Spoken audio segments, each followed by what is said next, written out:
Hi, everyone, and welcome to PAYDIRT, a Penn State football show. Along with former Penn State and NFL quarterback Matt McGloin, I'm Tom Hannafin. This show is brought to you by our sponsors, Funk Brewing, the craft beer partner of PAYDIRT, the official craft beer partner of PAYDIRT. We're big fans of Funk Citrus IPA and Silent Disco IPA, but don't forget, our official beer, the PAYDIRT IPA, is available in Funk's tasting rooms, beer distributors, and grocery stores right now. Funk has so many great beers to choose from at their tap rooms in Emmaus, Elizabethtown, and York in Pennsylvania. You can find a variety of Funk Brewing beers at your favorite beer distributor and grocery store. Visit funkbrewing.com to learn where and how you can get their fantastic products. Must be 21 years or older to purchase. Please drink responsibly.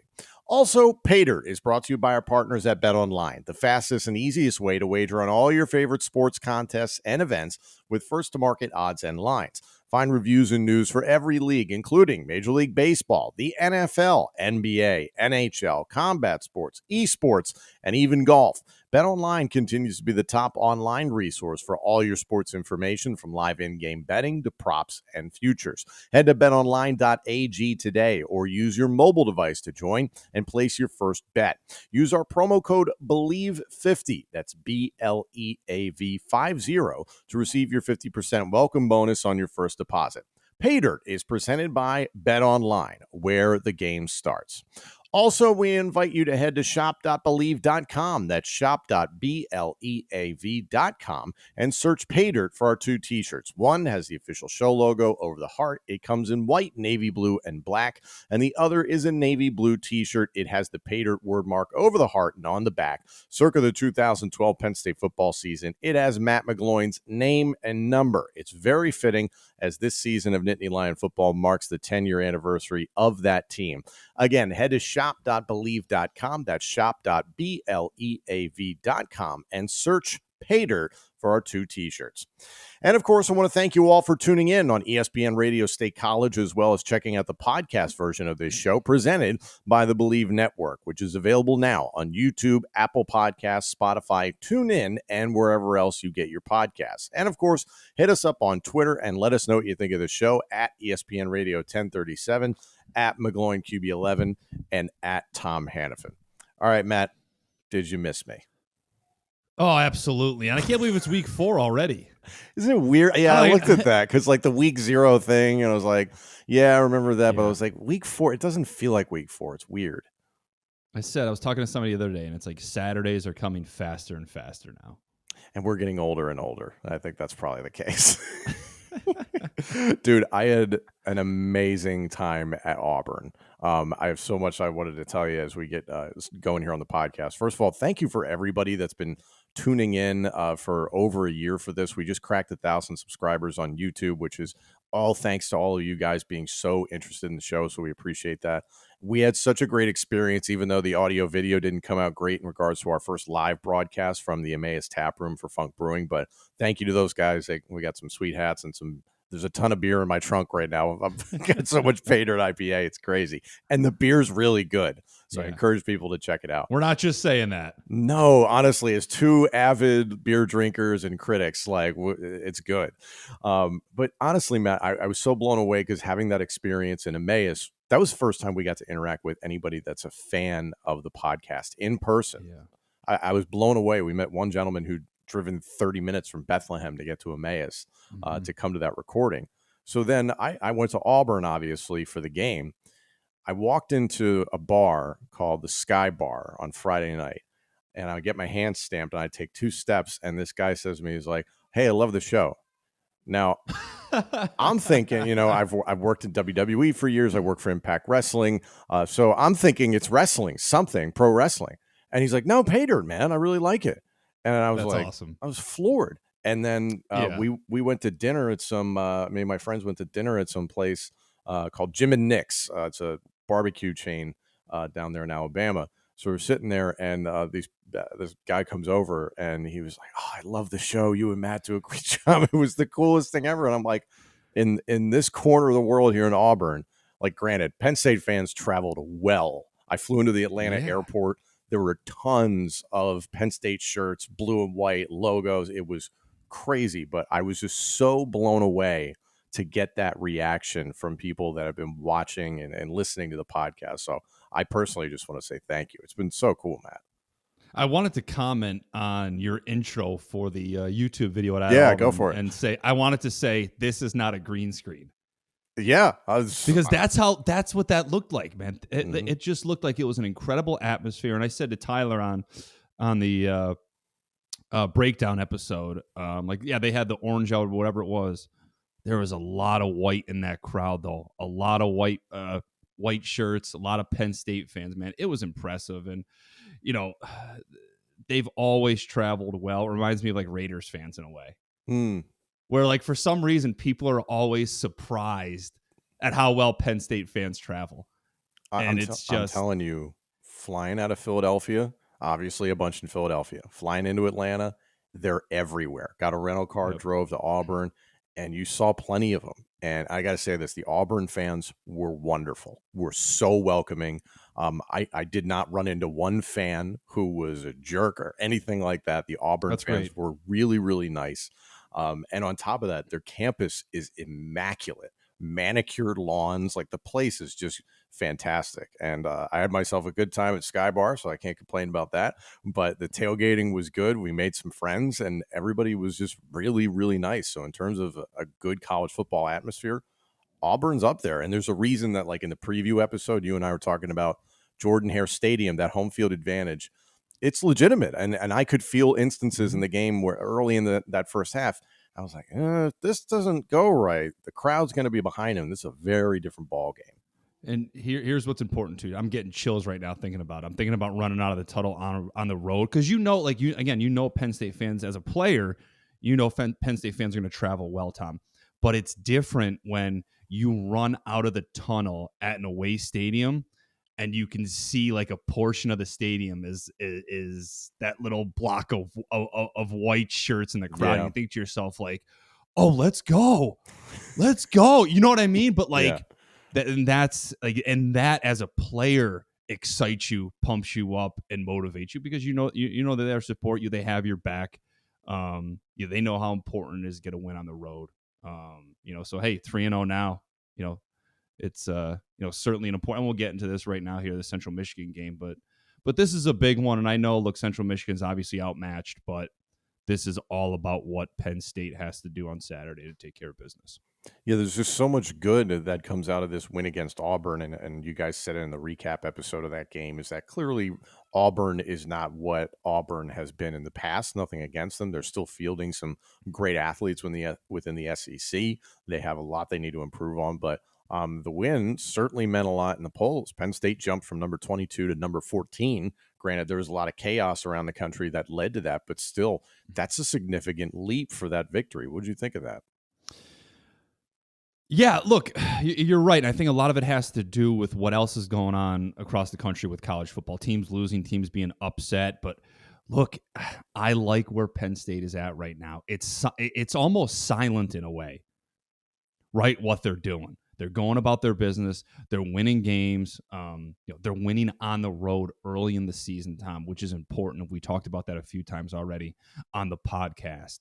But look, this is the world I think they need to live in for the next few weeks or so. Because look, obviously, when they're, and they should be, when they're 5-0 going to Ann Arbor, that'll probably be game day, right?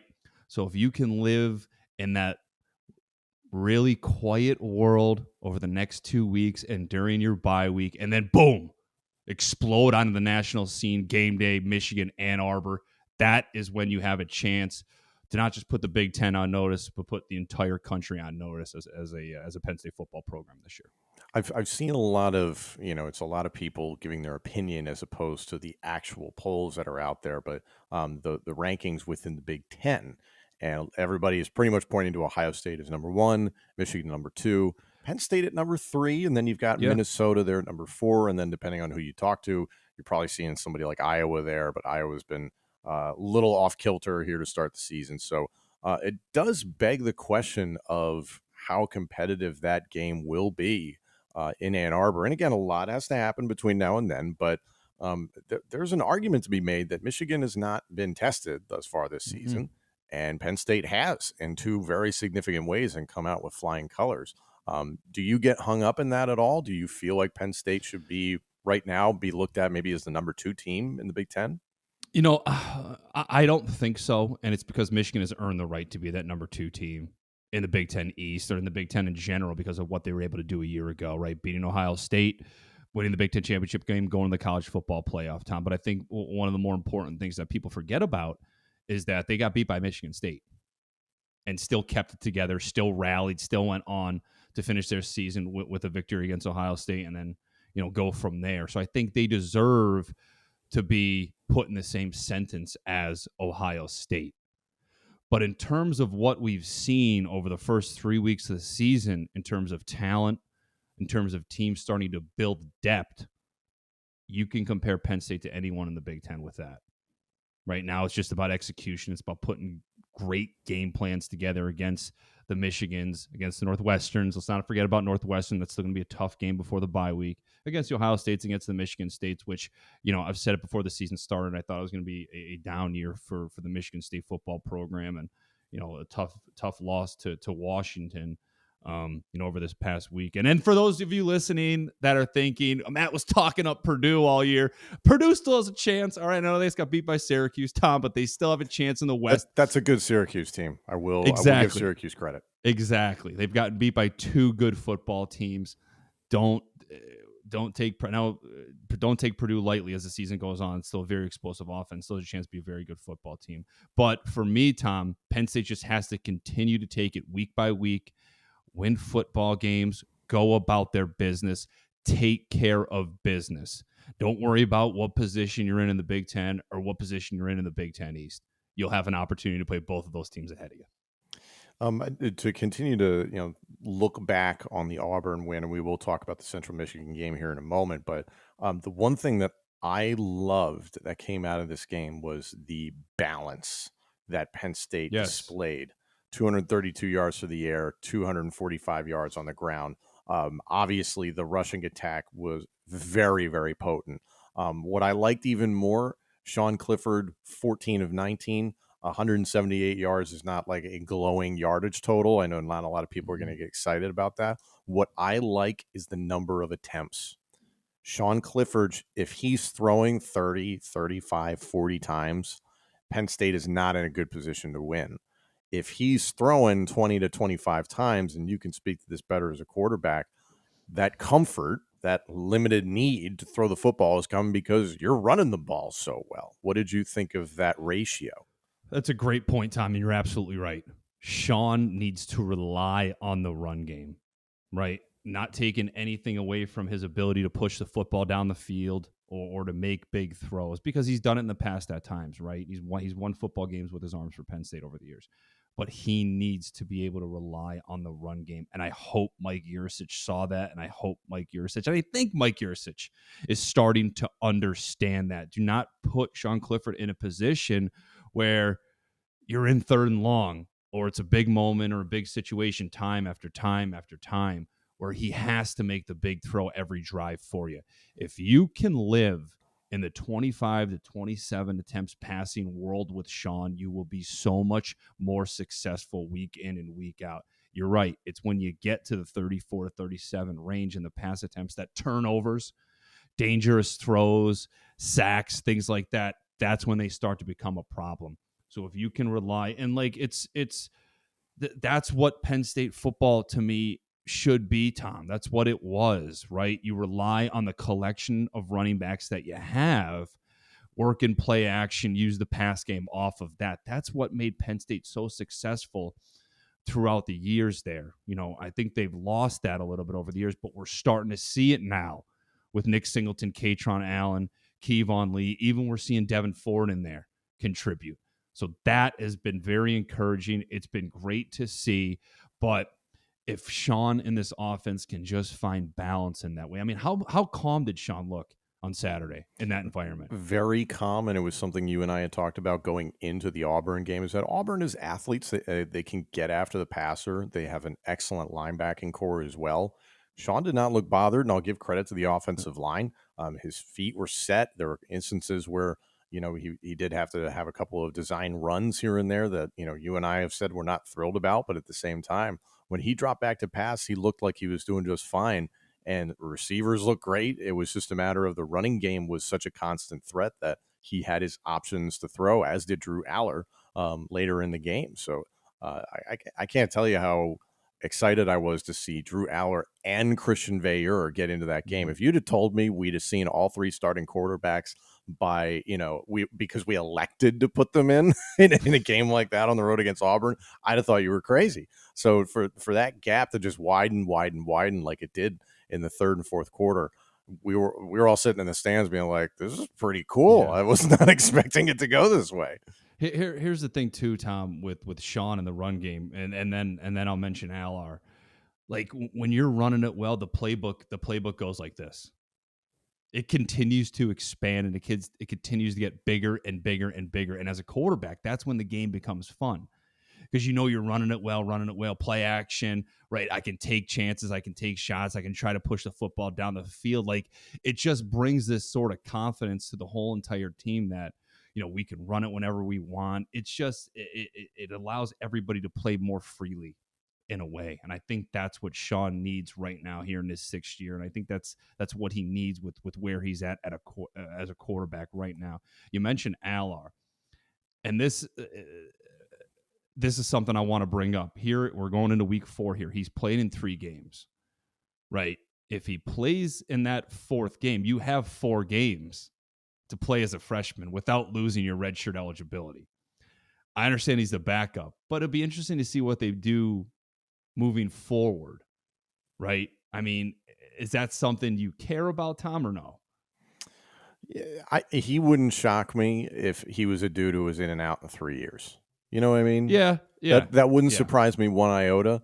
But the way that they're getting him involved early, if they were to redshirt him just to give him that option, that's nice. I continue to come back on the track record of Sean Clifford. He's been injury prone. So if it's me, I don't necessarily want to slap that on him if I don't have to in regards to Drew Aller. So you just kind of see how the season goes, to your point. Yeah, I don't think they're planning on saying, all right, you're 4 and done, bud, and thank you. Yeah.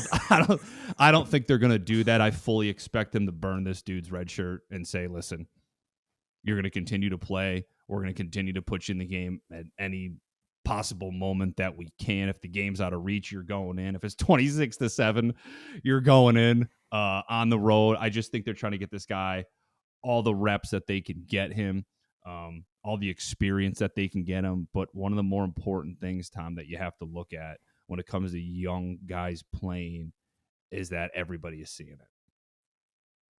The coaches are seeing it. Players are seeing it. Students are seeing it. Fans are seeing it. Big Ten seeing it. The country is seeing it. And now it's building, right? You are building for the future with Drew Aller. And it's one of those things like, yeah, Penn State's 3-0. Sean Clifford's playing well. They're running it well. But they got this dog behind Sean Clifford, man, who has looked very, very good at times when we've seen him play quarterback. So, and look, man, like again, as you know, I'm a tough critic. I am. Yeah, but they're on to something. But it's, I want to see more of the kid. I want to see more of the kid play football. I want to see more of the kid play quarterback here as the weeks go on. And it's exciting when he gets put in the game. Just because he doesn't look like this is his first year playing football. Game's not too big for him. The lights aren't too big for him, Tom.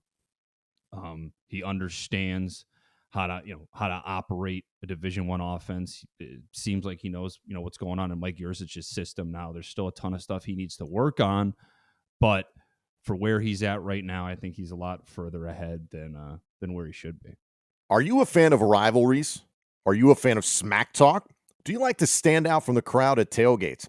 If so, head over to Smack Apparel and check out what their team is geared up for this football season. Their Let There Be White tee is the perfect gear for those famous whiteout games at Beaver Stadium. Or get straight to the point with the worst tee for all the Ohio State haters out there. Smack Apparel makes the gear that'll have everyone asking where you got it. They have the must-have tees for all your teams, including pro football, baseball, basketball. Every fan is covered. Head over to their website, smackapparel.com, and use the promo code PAYDIRT at checkout for 10% off. Again, that's smackapparel.com, promo code PAYDIRT at checkout. Why wear boring when you can wear smack? Flat should describe your TV, not your TV sound. Experience your entertainment like never before with the new Sonos Ray. This compact and easy-to-use soundbar puts you at the center of shows, movies, games, and more with crisp highs and precisely balanced bass. Breeze through setup with help from the Sonos app. You can even use your own remote for control. And when the TV is off, stream music, radio, podcasts, and audiobooks from all your favorite services. Visit Sonos.com. That's Sonos.com to learn more. Yeah, so far, so good. Everything looked really good against Auburn. Tip of the cap and a thank you to Tyler Feldman, fellow Penn State grad, for filling in on that episode. We've talked about it through the season. There are going to be instances where Matt, like this weekend, is working for the Big Ten Network. He's going to be the sideline analyst for Penn State versus Central Michigan. I'm going to have my conflicts with Impact Wrestling as the season goes on. So we promise we're going to continue to bring you authentic Penn State graduates and Penn State former Penn State players to fill in. So you'll see that as the season goes by. So we appreciate all you guys watching and listening and sticking by. I know you guys are all, wanting to tune in to hear Matt's, wonderful Scranton accent. And we want to get that to you as many times. Is it that bad? Scranton? No, it's beautiful. It's a beautiful accent. No, I'm kidding. All right. So let's talk about Central Michigan. This Saturday, the game is at noon, I believe, on Big Ten Network. Yeah. Central Michigan has had, I'll call it an awkward season, Matt. They open up at Oklahoma State and nearly beat the Cowboys. The final was 58-44. That was on upset alert all day throughout the country. Yeah. Then they lose to South Alabama by 38-24. And then they smoke Bucknell 41-0. So this is just an odd team. However, I don't think anyone that's wearing blue and white entering the stadium this Saturday should have any concerns that Penn State will lose this game. The spread is Penn State by -28. The over-under is 63. I fully expect Penn State to cover on both sides. They should hang a lot of points on this team. And it's nothing against Central Michigan. Mm-hmm. I personally, and you as well, were singing the praises of Ohio, a fellow MAC team. Ohio is a very good team, I would say, within that conference. Central Michigan is not close to what Ohio U is this season. So if that should give you any sort of context in your prep for this game, has anything jumped out to you that it's like, oh, hey, we should pay attention to this? Yeah, I don't take this team. You don't take any opponent lightly, Tom. You respect everybody. But at the end of the day, you feel like if you take care of business, you do what you're supposed to do, nobody's going to be able to beat you on the football field. And that holds true for this game on Saturday. It's about what Penn State needs to do to win this football game. But what I go back to, and you mentioned Central Michigan and kind of the up and down, they've had so far this season, it goes back to the head coach, Jim McElwain.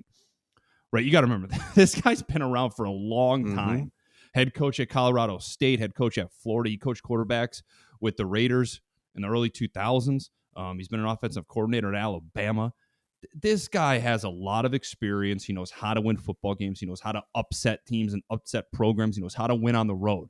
So, right, this team isn't great, but let's be honest, in terms of being as prepared as they can be and ready to play, Tom, they will be, because Jim McElwain knows what to do. He knows how to get his team ready to try to go in there and change their season, right? If that's me, that's what the message at Central Michigan is this week. You change your season with a game like this, right? It's not like, the Ohio game in a way. It's like the Ohio game in a way. It's not what Central Michigan will do or is going to do. It's about what Penn State is going to do, Tom. And for me, right out of the gate, it starts with the mental game and your weekly preparation. Are you taking every day as serious as you can possibly take it, knowing that, you don't have an Auburn or even a Purdue that you're playing on Saturday. You're playing a lesser opponent.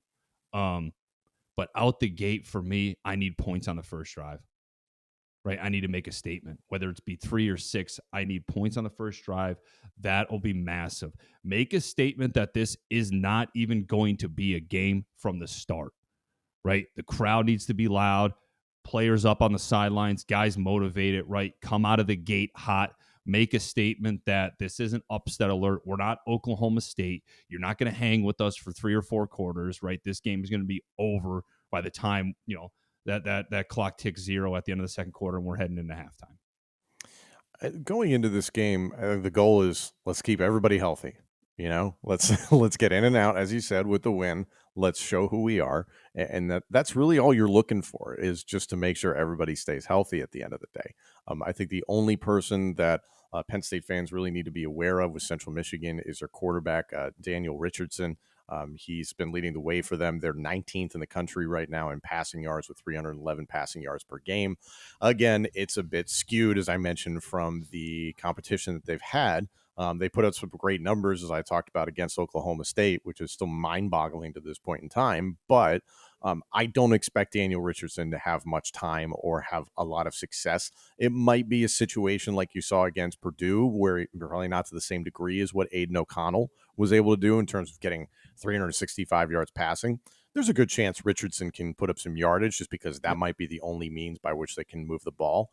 However, following the Auburn game, I have a renewed sense of faith in Penn State's ability to get after the passer. And I do credit Manny Diaz, and I know people have been after him for his scheme and him blitzing a lot. It was working against Auburn. And, I've talked about it on the show before that there really aren't singular athletes on Penn State's defense, not many, that can just straight up win without scheme or a blitz. Chop Robinson is one, and now you can safely add Abdul Carter to that list. Granted, he was getting sent on blitzes, but he looks like he's got that freak athlete in him. Was there anything that you saw against Auburn that makes you feel like this is going to be kind of a repeat of what happened at Jordan-Hare Stadium? I remember you mentioned Abdul Carter, and I'm thinking of a play where he blitzed, and it was a free blitz. This was right up the gut. Nobody picked him up. But I just remember thinking, Jesus, is that guy fast? Like this guy has a chance to be big time. This guy has a chance to be legit time. But I'm glad you brought up Carter, because I want to bring up the progress of Chop Robinson, the progress of Adisa Isaac. Yes. Right.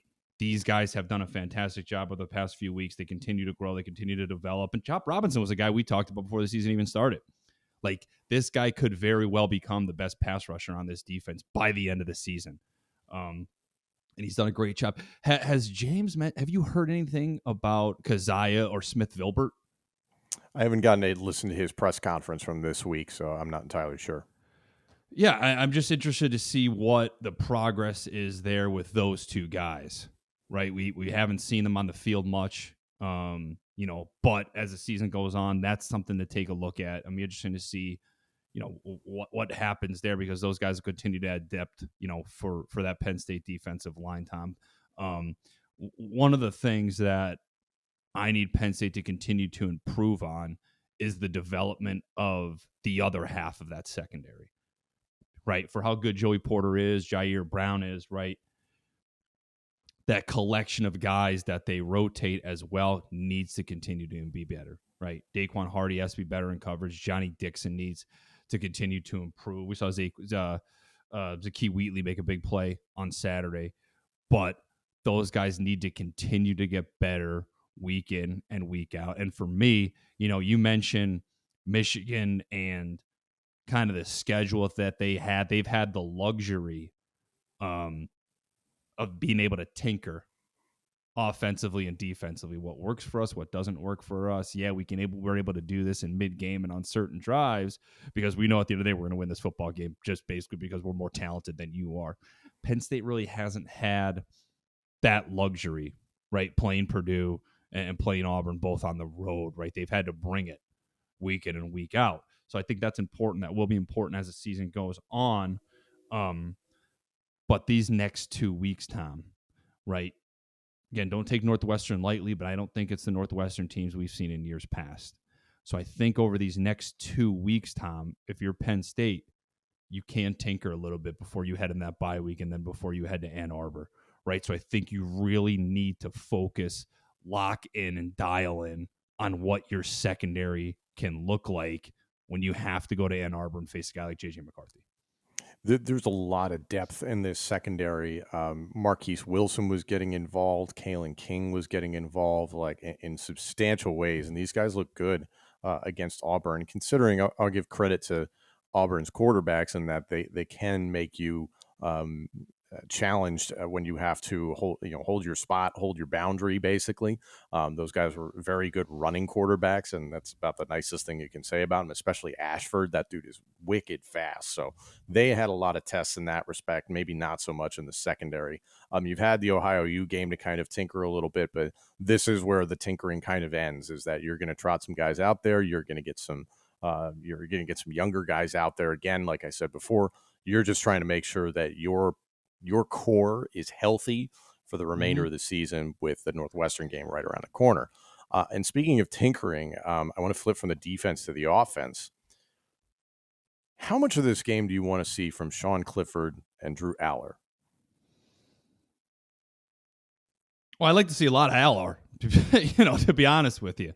But again, if it's 26-7 or whatever it may be, do they make the move to Aller? I kind of feel like whatever that number is that they're comfortable with against Central Michigan with putting him in, they won't hesitate to do it. Right? So if it's 30-7, Tom, maybe 28-3, whatever it may be, whatever that point total is that they're up by, they're not as soon as they get there now, we know they're going to be like, all right, Aller, you're going in.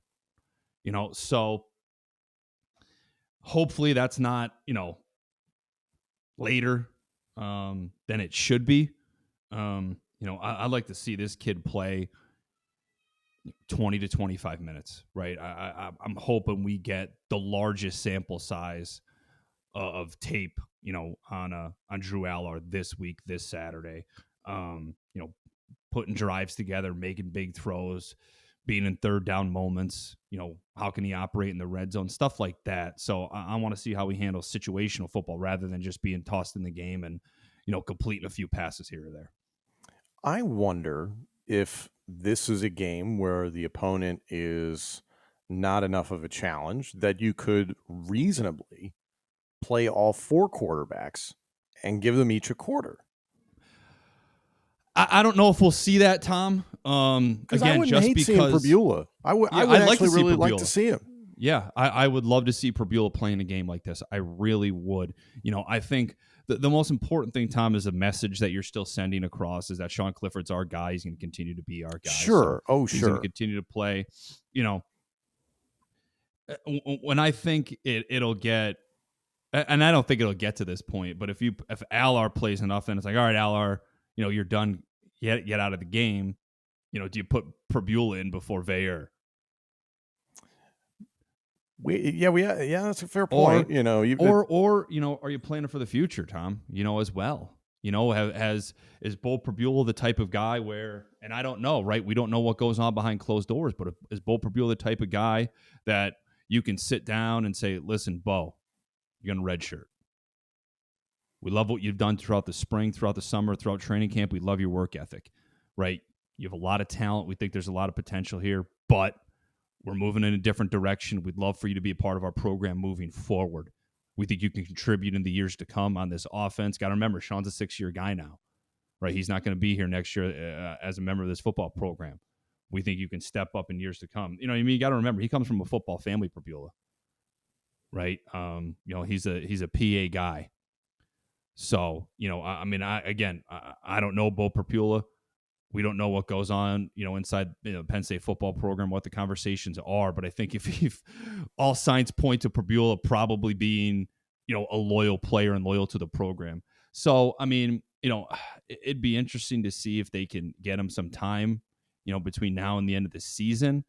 But if he doesn't, I don't think it's anything to worry about. Are you looking for undeniably good hair and beard care? Then Maestro's Classic is perfect for you. Maestro's has beard washes, beard oils, beard butters, plus hair gels and pomades. It's one brand for every man. Visit maestrosclassic.com. That's MAESTROS classic.com and use our promo code PAYDIRT15. PAYDIRT15 at checkout for 15% off your order. Maestro's Classic, crafting a better you. I agree with you, and you and I have talked about it before during the off season in terms of Penn State's quarterback situation of someone between Aller, Veyer, and Prbula is not going to be on the roster in 2023. It's just not Mhm. reasonable. Now, I know a lot of people are like, what are you saying? Drew Aller's not going to be on the roster. It's like, well, crazy things can happen. I'm just saying very likely Drew Aller is the quarterback of the future for Penn State. Everybody calm down. But simply because of the youth of all three of those guys, there's going to be an odd man out. Whether that's going to be Veyer or Prbula, we'll have to see. And to the point you were saying earlier about a red shirt for Drew Aller, I don't expect it at this point. I think you need him available through the entire season. So while granted, this guy was saying after the Ohio game, why not just start Drew Aller against Central Michigan? Now, yes, I have changed my tune, and that Sean Clifford should at least get the first quarter. But I wouldn't hate seeing Aller get the second, maybe a little bit into the third. Then you get Veyer, and then you get Prbula just to get everybody a look. And then the same thing goes for your starting offensive linemen, wide receivers, running backs, everything. Nick Singleton should not be playing deep into this game. Katron Allen should not be playing deep into this game. There's the list goes on and on of starters that you just want to protect. And it's also the luxury that you had against Ohio U. For instance, 17 receivers caught passes. And it was really nice to see the depth of that receiving core and get those guys some reps. So hopefully that's the case. It's just those little things, as he said, you just don't know quite exactly what the plan is behind closed doors for how you want to platoon some of these guys. No, but it's fun to talk about. yeah, which gives us something to ramble on You about know, here on a podcast. But yeah, and here's the thing. Here's the thing. I continue to harp on Tom, and I think it's extremely important in a game like this. Let Parker Washington, let Mitchell Tinsley, let them get their catches. Right from play 1 through play 30, let them get their catches, let them get their yardage, make their presence felt early in this football game. Right, don't go 2-3 drives without either one of those guys touching the football. Right, bring out the rocket laser screens, quick game, whatever it may be, shovel passes if you have to, anything like that. Get these guys catches. Get these guys need to see the ball early in this football game. So Penn State plays Central Michigan, the Chippewas, this Saturday at noon on the Big Ten Network. You're going to be on the sideline for that game. So what is your prep for one of these games? Well, as we sit here and record this on Wednesday, we actually have a Zoom call with the Central Michigan coaches. Offensively, defensively, the head coach as well. Talk about their team. I'm curious to know what the message that they're relaying to their players when you have an opportunity to go into Beaver Stadium, and play in a tremendous atmosphere like that is week in and week out. And then Friday we'll have the opportunity to sit down, with Manny, Mike Yursich, James, talk about, again, what the message is for Penn State this Saturday. Some guys we may be able to see in the game, who they may plan on playing, right, if the game gets out of hand and things like that. So that's the most fun part about it, Tom, is hearing what these coaches have to say about their players, who they think has stepped up, who they think has really improved. Matt McGloin will be in the booth, so I'm excited. I was part of the BTN crew in the spring when Matt McGloin was calling the spring game, so I'm excited to be part of that crew again. And man, to be back on the sideline and just it's funny, Tom, but my feet feel different on the grass at Beaver Stadium for some reason. I don't know what it is. It's so soft. I don't know. It's funny. It sounds ridiculous to say, but when you just walk out on that field, man, you just feel different. And I talk about it all the time. Inside those walls, inside that stadium, man, it's like nothing exists outside of it. It's truly one of the more special places there is. It's special, especially because the way Penn State is going right now, everybody's cautiously optimistic, and to come back for a home game after this Auburn win, and it's a lesser opponent. No disrespect to Central Michigan, everybody feels confident, and then you're rolling into another home game the following weekend, October 1st against Northwestern. There's a lot of positivity around this program, so Happy Valley feels pretty happy right now. And to that point, I've stepped on Beaver Stadium's field once to be a part of the crew that held the American flag. So never having played actual football on it, I agree with you that, when you step on that field and then you look up and you see the sheer mass of humanity everybody rooting for the same thing. It's special. So I'm jealous, man. Being on the sideline has got to be a fantastic experience. Matt Millen and company with Big Ten Network. And then I guess this time I just hope you bring sunscreen, because when you did the blue-white game, that was a scorcher out there, man. Yeah, I got crushed there. Yeah, with that sun crushed me. But and here's the thing too, Tom. You mentioned Beaver Stadium. We're talking about how great it is and everything like that, and this includes fans as well, Tom. Don't get comfortable. You cannot get comfortable right now, and that's why earlier in the episode I brought up: continue to stay under the radar, continue to do your job, continue to take care of business. Do not get comfortable right now in the position that you're in. Right, you're in a very fortunate spot right now here where, maybe you're starting to creep up in the rankings a little bit, but maybe you're not getting the recognition that you deserve, and that's okay. Mm-hmm. Fans, everybody, continue to play your parts, continue to scream loud, cheer loud. Players continue to play and continue to focus and continue to play well. And fans, if you're tailgating at Beaver Stadium, why not tailgate with a PAYDIRT IPA from Funk Brewing? I highly encourage it. Thank you all so much for joining us. Penn State, number 14 Penn State, hosts the Central Michigan Chippewas this Saturday at noon Eastern. Thank you all so much for joining us. We'll be back on ESPN Radio State College on Mondays and Fridays from 4 p.m. to 5 p.m. Eastern for the remainder of the Penn State football season. If you want to check out the podcast version of this show presented by the Believe Network, this episode and our entire library of shows is available now on YouTube, Apple Podcasts, Spotify, TuneIn, and wherever else you get your podcasts. And of course, let us know what you think of the show on Twitter at ESPN Radio 1037, at McGloinQB11, and at Tom Hannafin. PAYDIRT is presented by BetOnline and by Funk Brewing. Thanks again, everyone, and join us next week for more PAYDIRT.